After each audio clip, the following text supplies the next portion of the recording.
나는 전능하신 아버지 하나님 천재 창조주를 믿습니다. 나는 그의 유일하신 아들 우리 주 예수 그리스도를 믿습니다. 그는 성령으로 잉태되어 동정녀 마리에게서 나시고 본디오 빌라도의 고난을 받아 십자가에 못 박혀 죽으시고 장사된 지 사흘 만에 죽은 자 가운데 다시 살아나셨으며 하늘에 오르시어 전능하신 아버지 하나님 우편에 앉아 계시다가 거기로부터 살아있는 자와 죽은 자를 심판하러 오십니다. 나는 성령을 믿으며 거룩한 공교회와 성도의 교제와 죄를 용서받는 것과 몸의 부활과 영생을 믿습니다. 아멘. 오늘 아침에는 어제 아침에 이어서 디모데전서 1장 8절에서 11절까지 한 절씩 교도 가시겠습니다. 디모데전서 1장 8절.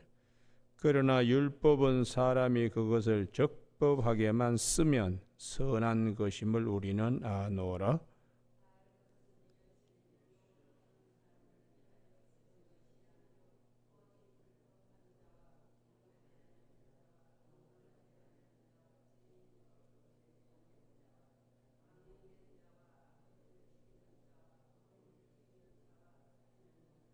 음행하는 자와 남색하는 자와 인신매매를 하는 자와 거짓말하는 자와 거짓 맹세하는 자와 기타 바른 교훈을 거스리는 자를 위함이니 같이 읽습니다.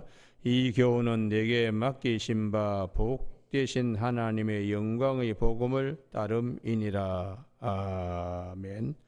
오늘 8절 말씀에 그러나 율법은 하나님이 그것을 적법하게만 쓰면 선한 것임을 우리는 아노라 하는 말씀 중심으로 적법하게 쓰게 하시는 하나님이라는 제목으로 말씀을 나누겠습니다.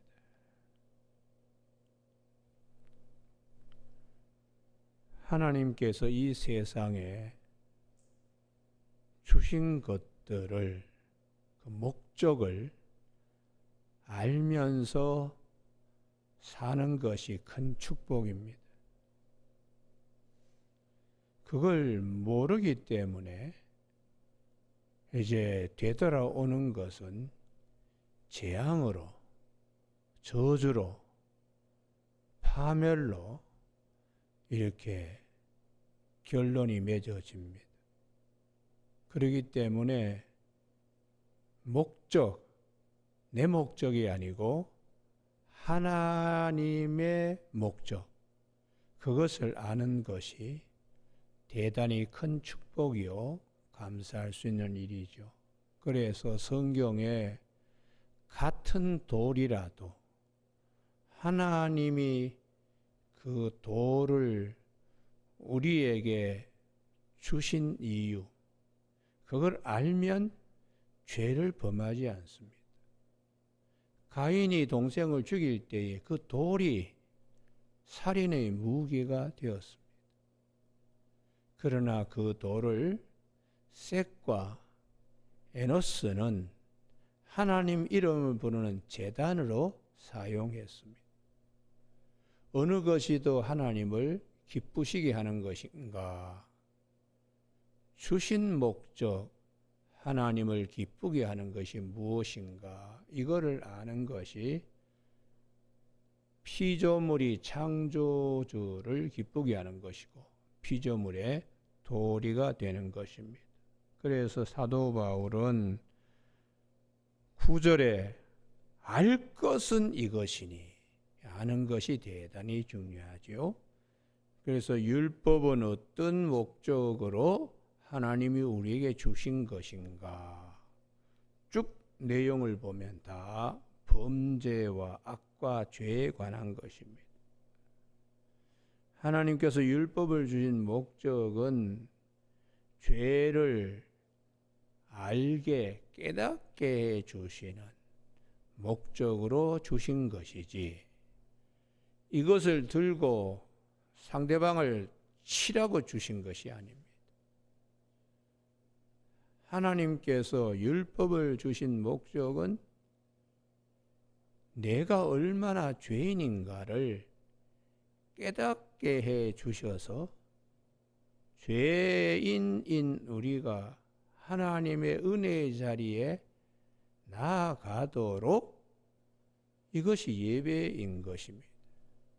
여러분, 오늘 아침에 적법하게만 쓰면 이 적법이 하나님이 주신 목적을 9절에 우리가 이걸 알아야 된다. 알 것은 이것이니 주신 목적을 알아야 되죠. 그래서 주님께서 마태복음 7장 3절에 율법을 주신 목적은 비판하고 남의 눈에 티를 보라고 주신 것이 아니다. 내 눈 안에 있는 들보를 보라고 주신 것이기 때문에 우리가 남 비판하지 마라. 이 비판의 잣대는 율법을 가지고 비판하는 것이죠. 그래서 아침에 우리가 하나님이 기뻐하시는 자리에 쓸 수 있는 비결이 무엇인가? 적법하게만 쓰면 할 때에 그 목적을 아는 것이 하나님을 기쁘게 하는 겁니다.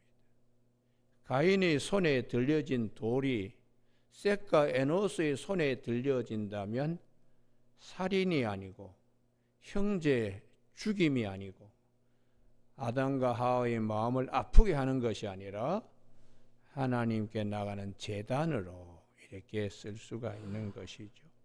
그래서 이러한 내용들은 성경에 수없이 많이 자갈밭에 자갈을 고르듯이 그렇게 많이 하나님은 말씀해 주고 있습니다.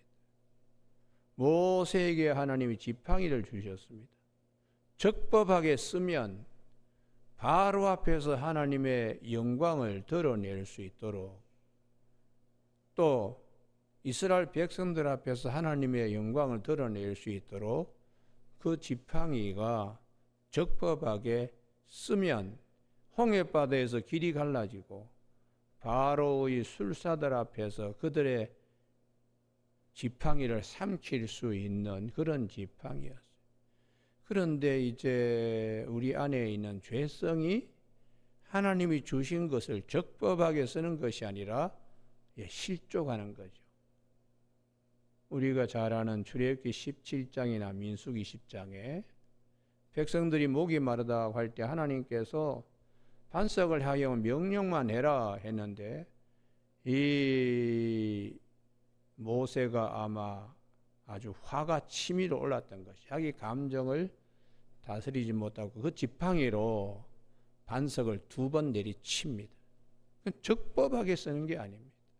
하나님께서 모세에게 지팡이를 손에 잡게 하신 것은 하나님의 영광을 드러내게 한 것이지, 그걸 자기 화풀이하는 것으로 자기가 마치 반석에서 물을 내는 신과 같은 존재인 것으로 착각하는 거죠. 그래서 하나님께서 진노하셨다고요. 가인이 동생 아벨을 돌로 치는 것이나 모세가 반석에 막대기를 2번 때리는 것이나 그것은 적법하게 쓰는 것이 아니다. 오히려 하나님이 기뻐하시는 쪽으로 손을 들어서 불가능한 홍해바다 앞에서 기도할 때에 하나님이 그 길을 열어주셨어요. 또 바로 앞에서 하나님의 영이 모세와 어떻게 함께하는가를 보여줘서 지팡이를 던졌더니 바로의 술사들도 같이 지팡이를 던져서 뱀이 되는 거예요. 그런데 이 모세의 지팡이가 그 술사들의 지팡이를, 뱀을 삼킵니다. 그래서 하나님의 영광이 드러나는 것입니다. 우리가 구약 성경의 민수기서 14장에 이스라엘의 지도자로 세우신 이유는 우리 그 땅에 못 들어가 그 소리 하라고 지도자로 세우고 정탐꾼으로 세운 것이 아닙니다.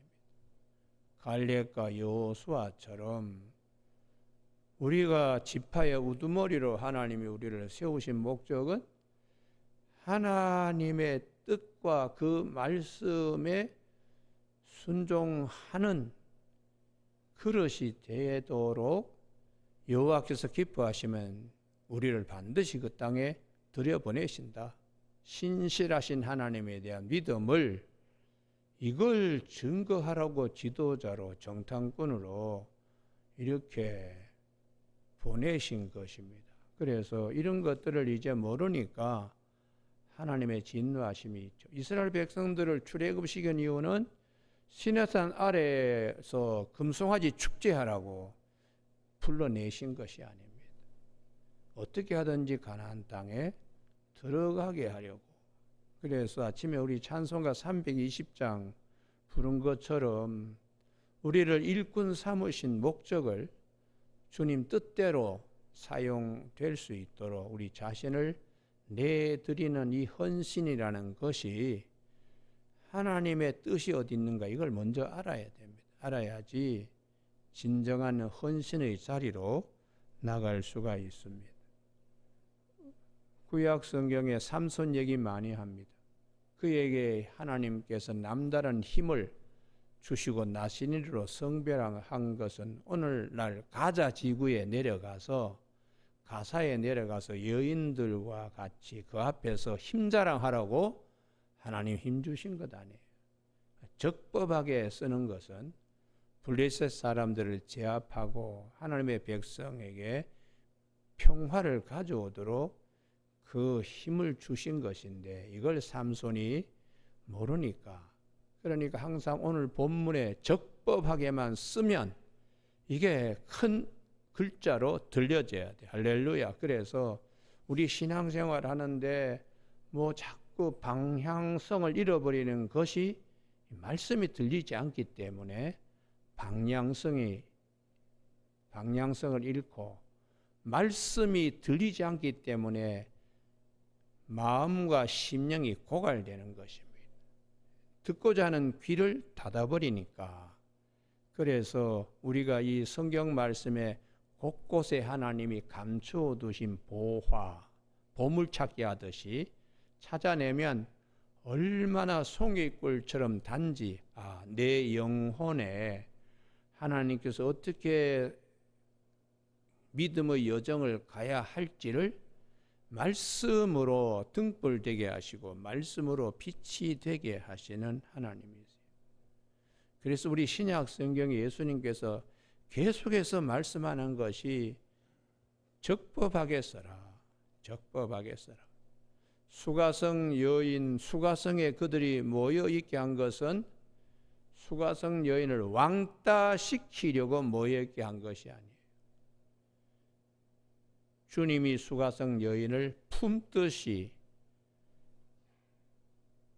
그 여인을 그리고 그 여인과 함께 살게 한 이유는 품으신 주님을 만나고 그리고 증거하게.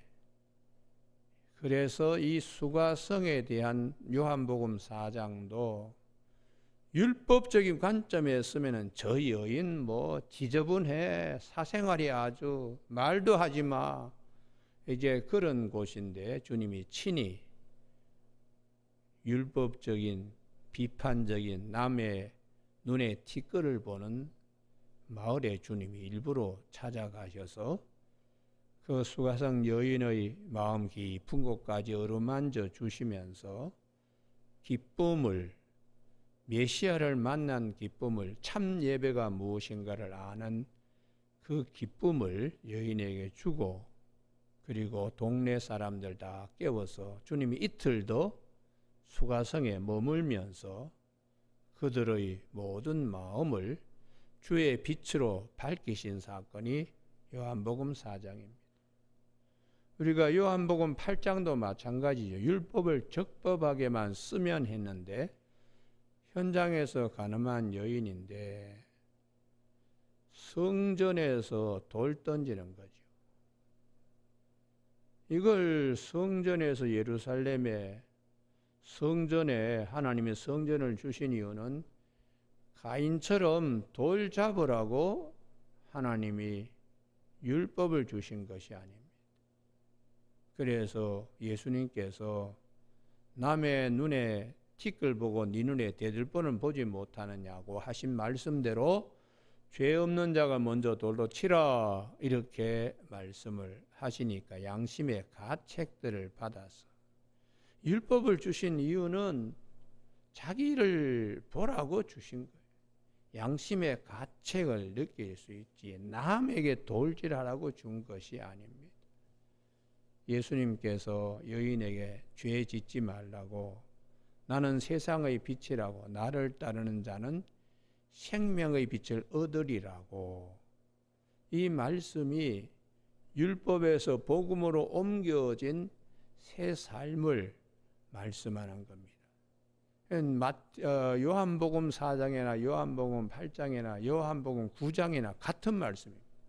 제자들이 길가에 소경된 자를 볼 때 율법적 관점이 자기를 봐야 되는 남을 비판하고 말로 돌질합니다.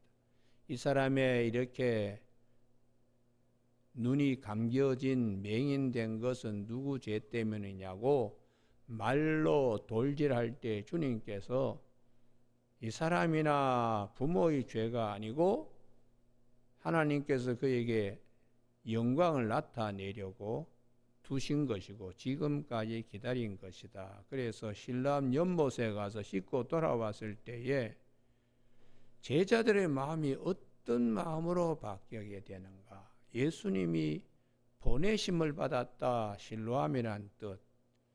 그 깊은 뜻을 제자들이 나중에 알게 됩니다. 아, 이게 율법이 아니고 복음으로 우리가 변화될 수 있도록 맹인이 눈이 떠서 복음의 빛을 볼 수 있도록 하기 위하여 주님이 오신 것이구나. 그렇게 바뀌게 하신 것입니다. 그래서 우리가 이 율법적인 관점에 자꾸 서려고 할 때에 성경은 관용과 사랑으로 우리 속사람 병든 자가 건강하게 설 수 있도록 관용과 사랑으로 성경은 말씀해 주고 있습니다. 빌립보 4장 5절에 너희 관용을 모든 사람에게 알게 하라. 관용을 주께서 가까우시니라. 그리고 사도 베드로는 베드로전서 4장 8절에서 사랑으로 말씀하세요. 무엇보다 더 뜨겁게 서로 사랑할지니 사랑은 허다한 죄를 덮는다고. 또 데살로니가전서 5장 15절에 악으로 악을 갚지 말게 하고 서로 대하든지 모든 사람을 대하든지 항상 선을 따르라. 이렇게 말씀하고 있습니다. 오늘 아침에 사도 바울이 11절 이 교훈은 내게 맡기신 바 복되신 하나님의 영광의 복음을 따릅니다. 율법이 아니고 복음으로 백성들을 또 교회의 식구들을 먹일 수 있는 자가 되도록 부탁하고 있습니다. 오늘 하루 삶 가운데서 자꾸 내 안에 병든 자는 자꾸 돌을 던지는 일을 하게 해요. 그래서 사도 바울이 회가 왜 이렇게 원하는 바 선은 행하지 않고 원하지 않은 악을 자꾸 이렇게 행하는가? 그것을 한 법을 깨달았게 되었다고 내 안에 악이 함께 죄가 함께 있는 것을 알게 되었다고. 그래서 이 사도 바울이 무척 몸부림칩니다. 여러분 오늘 아침에 로마서 7장을 꼭 찾아보기 바랍니다. 로마서 7장. 로마서 7장 8절과 11절.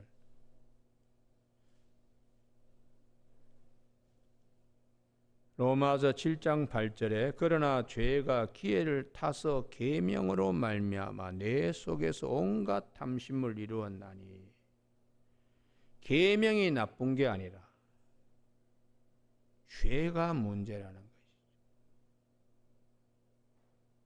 우리가 교도소에 가면 사람이 교화되어서 나와야 되는데 교도소에 가서 나쁜 짓을 학습해 가지고 나오는 경우가 거의 90%입니다. 그건 왜 그럴까? 교화되는 것이 아니라 범죄의 수법을 또 듣고서는 또 저렇게 사기치는 방법이 있구나. 저렇게 법망을 또 빠져나가는 방법이 있구나. 이런 것들을 주고받으면서 퇴소하면은 그 사람이 선한 사람으로 교화되어 나오는 게 아니라 학습화되어서 나오는, 그게 참 문제입니다. 그와 같이 율법이 뭐라고 얘기하니까 그게 죄구나.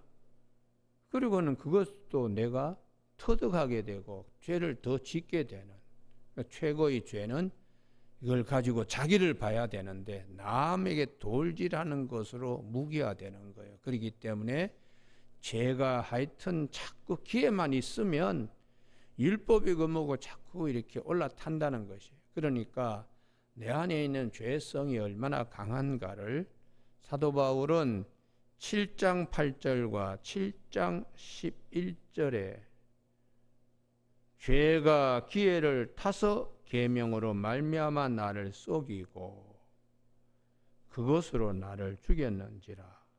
10절 생명에 이르게 할 그 계명이 내가 얼마나 죄인인가 그걸 알면서 하나님의 은혜의 자리로 이르러야 되는데 내 속에 있는 죄성 때문에 내게 대하여 도리어 사망에 이르게 하는 것이 된다고. 계명이 나쁘고 율법이 나쁜 것이 아니라 내 안에 있는 죄성 때문에 그렇다고. 그래서 7장 19절로 사도 바울이 아주 크게 고민합니다. 7장 19절 내가 원하는 바 선은 행하지 아니하고 도리어 원하지 아니하는 바 악을 행하는도다. 만일 내가 원하지 아니하는 그것을 하면 이를 행하는 자는 내가 아니요 내 속에 거하는 죄니라. 그래서 21절에 그러므로 내가 한 법을 깨달았노니, 여기가 대단히 중요합니다. 어떤 법이냐? 내가 참 죄인이구나. 곧 선을 행하기 원하는 나의 악이 함께 있는 것이로다. 이 죄성은 벗어날 길이 없다. 오직 벗어날 수 있는 길은 죽는 것밖에 없다. 그래서 날마다 죽는 연습한다는 거예요. 내가 그리스도와 함께 십자가에 못 박혔다. 내가 사는 것이 오히려 그리스도께서 사실 수 있도록 내가 죽는 것이 더 유익하다고 빌립보서 1장 21절에서 말씀하고 있습니다. 오늘 아침에 하나님께 우리가 이 죄에 대하여 알게 해주신 율법을 주신 목적 감사하게 생각하고, 율법을 아무리 지켜도 그것은 내가 구원의 길에 이르는 것이 아니다. 구원은 오직 주님으로부터 오는 대속의 은혜 십자가와 그것을 확증하기 위하여 부활에 참여하게 이렇게 성령을 주신 것, 이런 것에 대한 감사함으로 왜 오늘 내가 이 자리에 있어야 되겠나, 하나님을 기쁘시게 할 것이 무엇인가, 이런 것들을 고민하면서 살아야 합니다. 예수님의 제자를 부르신 이유는 배반하고 도망치라고 제자를 부른 게 아닙니다. 생명의 주를 증거하고 주님을 기쁘시게 하도록 제자를 부른 거죠. 그래서 그걸 감사히 여길 수 있어야 돼. 제자로 불러가지고 어려운 일 이렇게 겪게 만든다고 투덜거리고, 그게 아니라 이 자리에서도 하나님께 영광 돌릴 수 있는 일이 무엇인가를, 그것을 담는 사람이, 담아낼 수 있는 사람이 되도록 제자를 부르신 것입니다. 여러분, 오늘 아침에 적법하게만 쓰면 선한 것이다. 적법하게 쓰는 것은 뭐냐? 하나님이 주신 목적을 알아야 적법하게 쓰는 것이다. 오늘도 우리의 시간과 여러 가지 힘이 되는 물질도 있고 뭐 자리도 있고 할 것 아니겠습니까? 그게 하나님이 보시기에 기뻐하는 것으로 사용하는 그런 하루가 되기를 주님의 이름으로 축복합니다. 기도하시겠습니다. 하나님 아버지, 오늘도 24시간을 주셨습니다. 또 여러 가지 많은 것을 우리 손에, 마음에 맡겨 주셨습니다.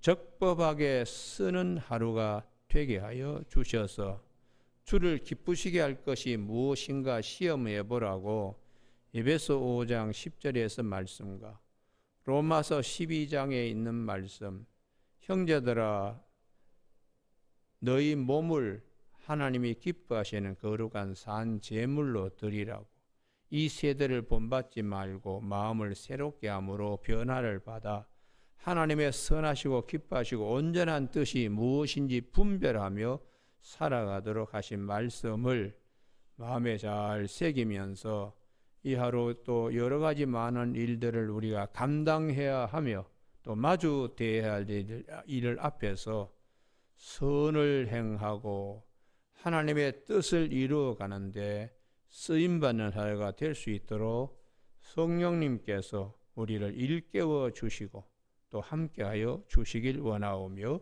예수님 이름으로 기도드립니다. 아멘. 하늘에 계신 우리 아버지, 아버지의 이름을 거룩하게 하시며 아버지의 나라가 오게 하시며 아버지의 뜻이 하늘에서와 같이 땅에서도 이루어지게 하소서. 오늘 우리에게 이루어갈 양식을 주시고 우리가 우리에게 잘못한 사람을 용서하여 준 것 같이 우리 죄를 용서하여 주시고 우리를 시험에 빠지지 않게 하시고 악에서 구하소서. 나라와 권능과 영광이 영원히 아버지의 것입니다. 아멘.